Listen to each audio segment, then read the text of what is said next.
This is Dave Meltzer with Entrepreneurs, the Playbook, and I have a dear friend, a mentor, but also an incredible entrepreneur, Kent Clothier. He is the CEO of Real Estate Worldwide and one of the oldest and best real estate masterminds out there called the Boardroom Mastermind Group. Welcome to the Playbook, Kent. Thanks for having me, brother. Oh my God, it's so exciting to have friends come on because it's great, right? Blessed to have these extraordinary people in my life like you that we get to get together, share ideas, and have some true mentorship and friendship.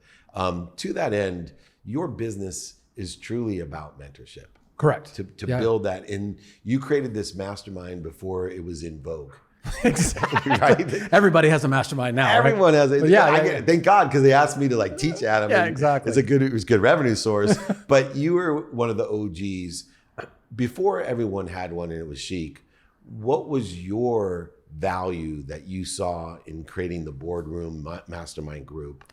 Well, I had been invited to a business mastermind, right? And I'd never even heard of such a thing. Right. I had, in a prior life, had built a really successful business and an arbitrage business, right? So by the time I was 30, I had done billions of dollars.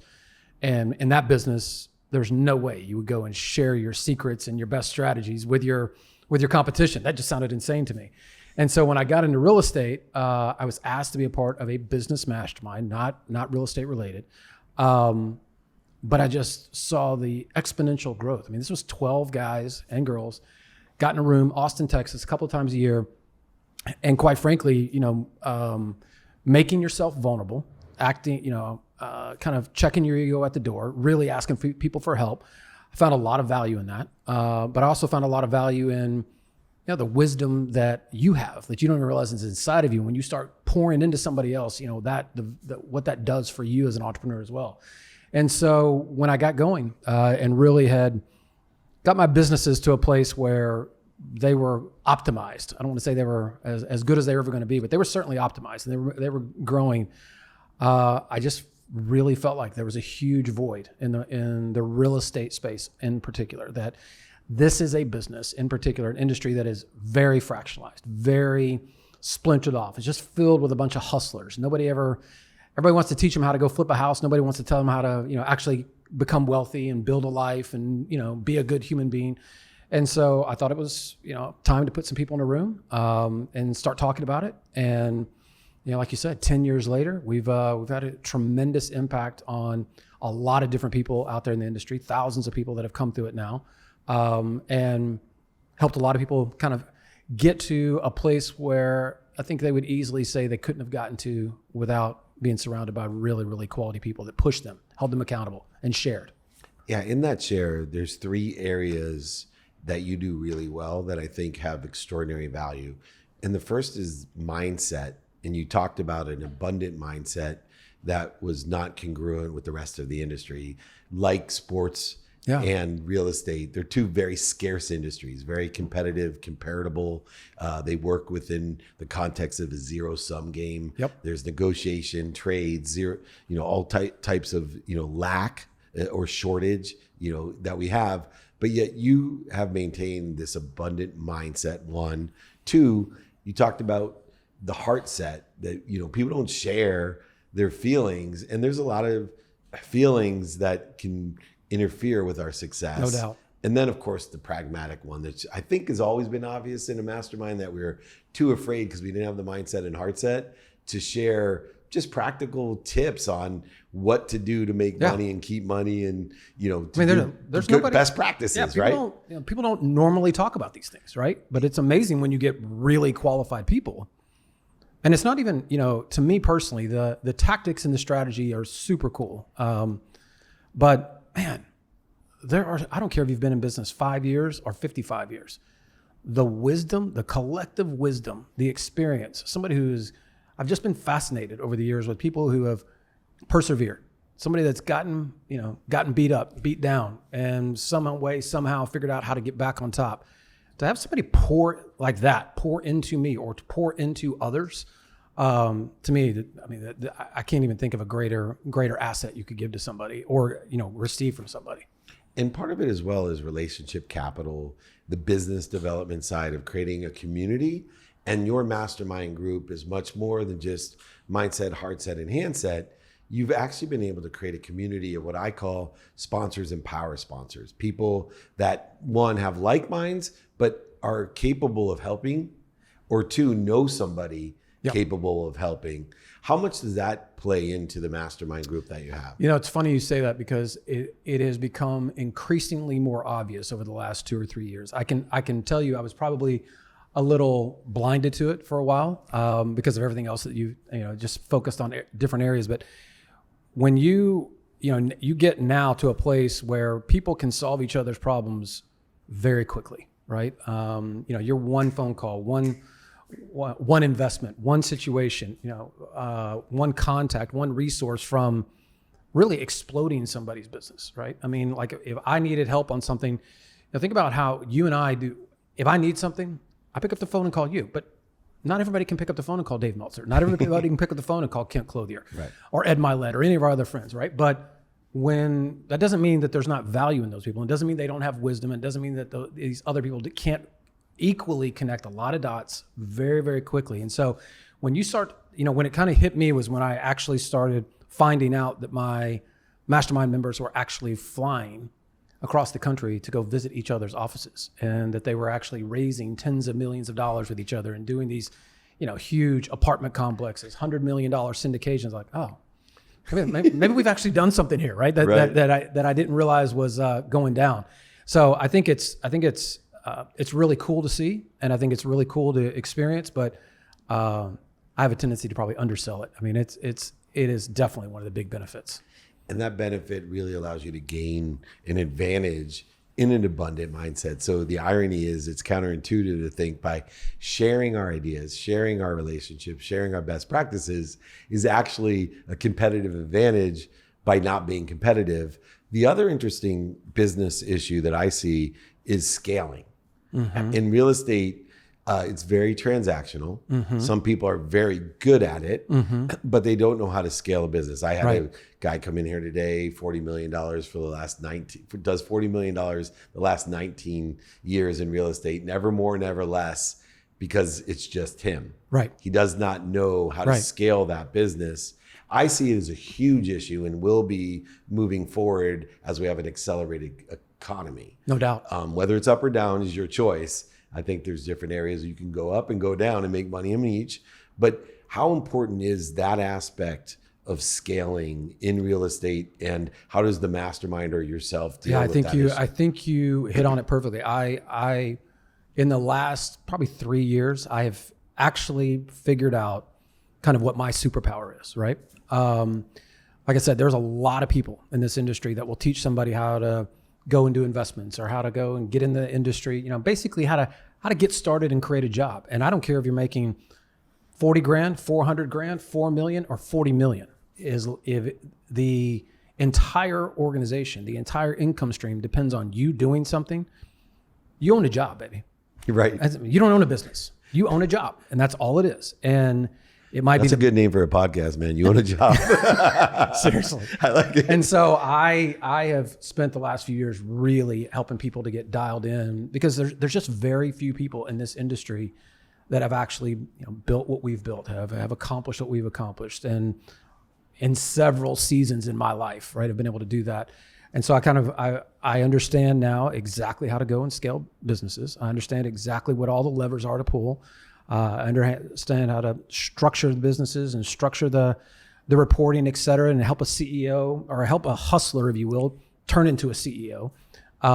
Because it's just not the same skills. I mean, if you've been rewarded your entire life for being transactional, then clearly you naturally want to just keep doing that.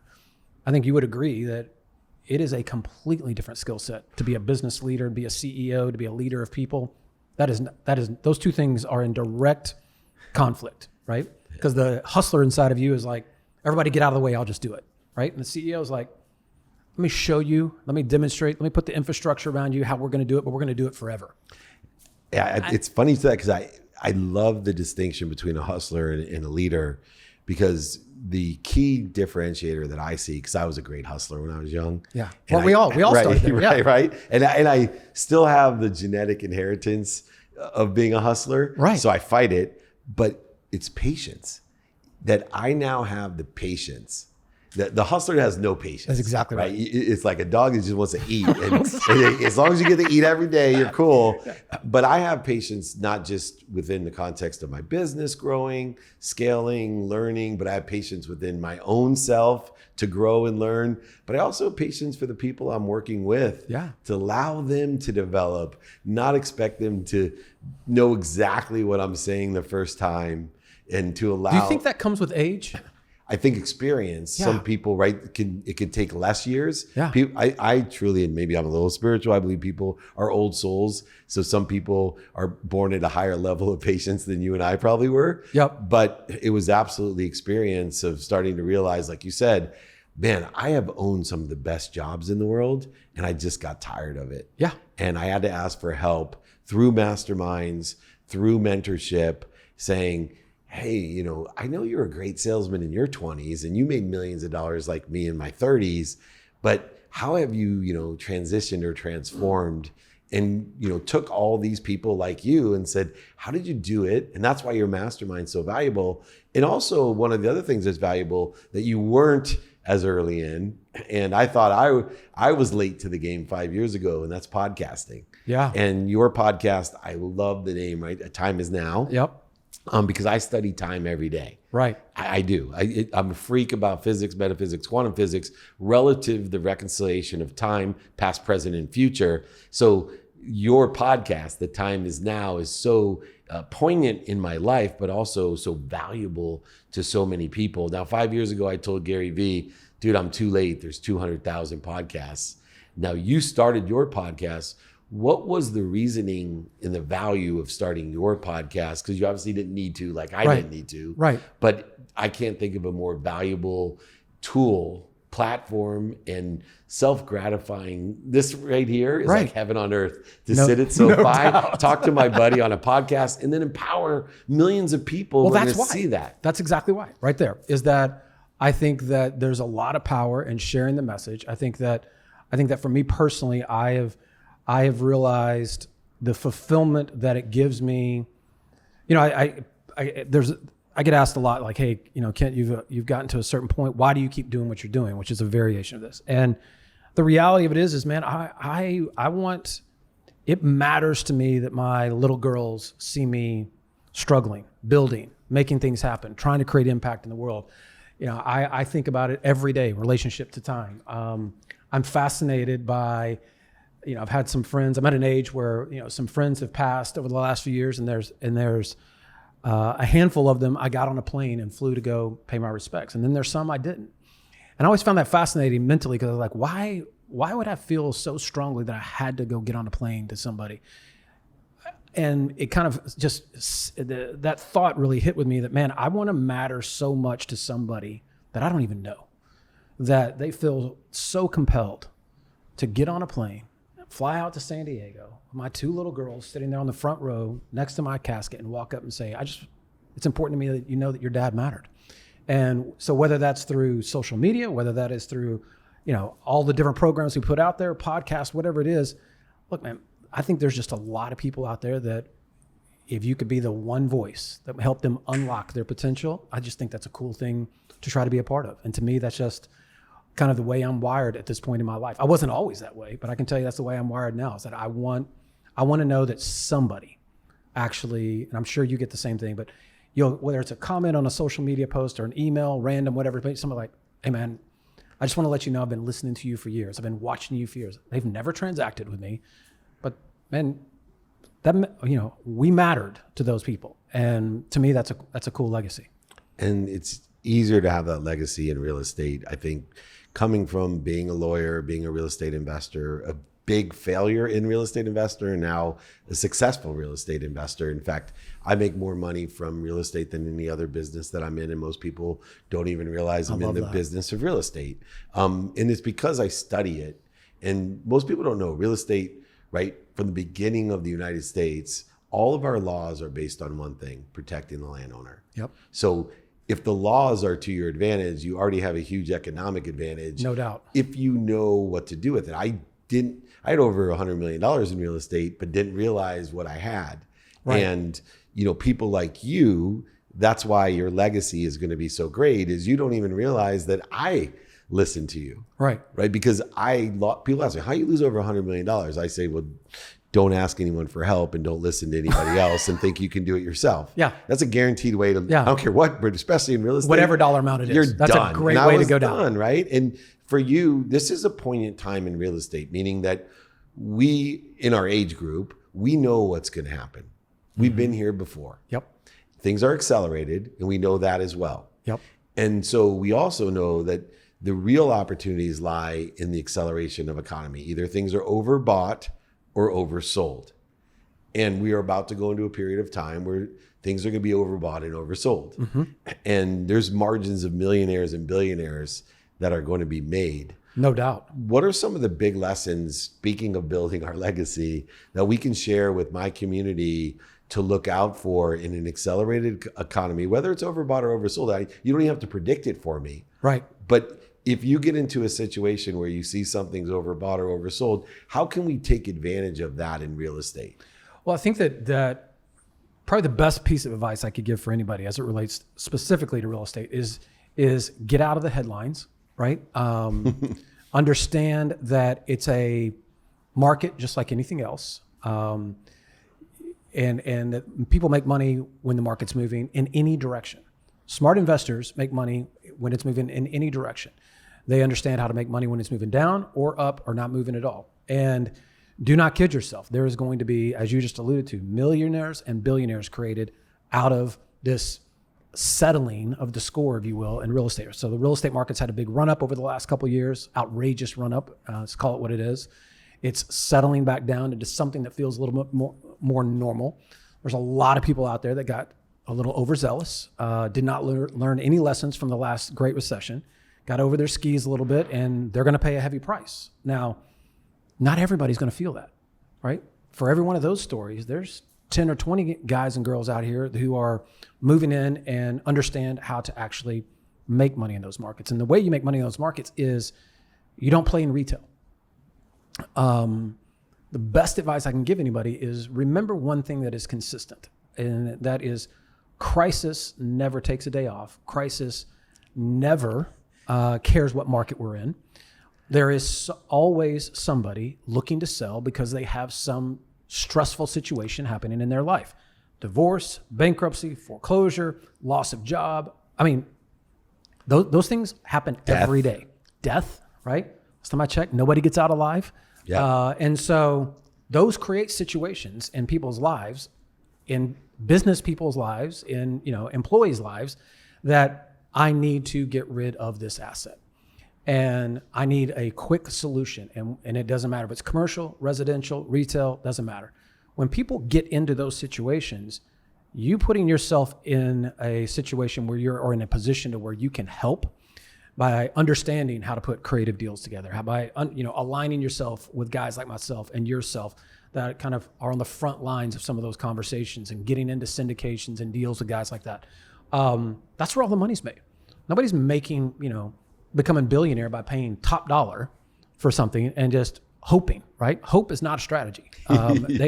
They're trying to buy some piece of distressed real estate and turn it into something amazing.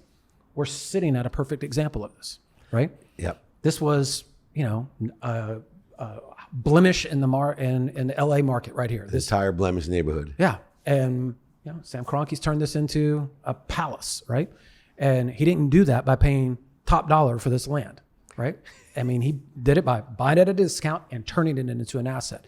And so that's how real estate actually works if you want to get really wealthy at it. You don't get wealthy at it by getting caught up in all the headlines, by getting caught up in all it's very equivalent to any other market. There's a lot of people that got hurt in crypto. A lot of people got hurt in the stock market recently. And all the people that got hurt were the people that were what we call the also rants, me too. So like they're running in, I want to grab as it's going up or all the way at the top. And then when the bottom falls out, all the smart guys shorted stock or shorted the asset. They got all their money out and the little guy got crushed. Don't be that guy. Don't be that girl. I mean, this is no different than anything else. If you want to become great at it, you have to educate yourself and surround yourself with people that understand exactly how the game is played and will help you play it better. Yeah, the lessons I've learned from you, and we'll finish off with that really changed my perspective and helped me over the last 10 years, being from San Diego and you not knowing who I was 10 years ago, which is why I was so excited to meet you through the right people. I knew I was at the right frequency when I got to meet you and you became a friend, was one, that real estate's an asset.